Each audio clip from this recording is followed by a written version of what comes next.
Let's go. Tunggu. Aku tahu sangat feeling ni weh. Bila otak terus blank sebab kau lupa tarikh penting. Honestly, shot ni memang relate gila. Semua orang pernah ada momen macam ni. Sibuk dengan kehidupan, sibuk dengan life, tiba-tiba baru sedar, alamak, ada hadiah belum beli. Dengan expression dia tu memang tepat habis aku hari ni. Okey, tunggu. Part ni paling aku suka.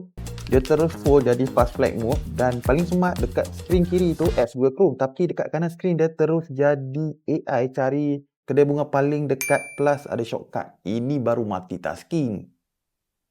Tak payah keluar app, tak payah buka map asing, semua jalan serentak. Honestly, benda macam ni nampak kecil, tapi dalam situasi yang panik macam ni, benda ni berguna gila. Dan satu lagi, aku tak boleh move on dengan design dia. Ini foldable phone, tapi nipis dia memang macam phone biasa. Bila tutup, tak rasa bulky langsung. Masuk poket, clean, pegang sebelah tangan pun sedap. Lepas tu biasanya fold phone ni orang takut bateri, tapi Magic V6 ni pakai silicon carbon battery, so bateri besar tapi body masih slim. Tu yang rare sebenarnya. Dad, I'll be right back. Oh, okey. Dad, you Ni thought I full forgot. awesome. Happy See, Father's Day. kadang-kadang teknologi ni Oh, bukan thank you. So nampak pasal amazing. canggih je. Bila features dia betul-betul membantu momen harian macam ni, baru rasa meaningful dan berbaloi. Satu phone boleh save satu moment. Aku rasa itu sebab tagline dia. Forget the day, save the moment. One fold. Dan secara jujur, Honor Magic V6 ni antara affordable yang nampak futuristik tapi praktikal untuk harian.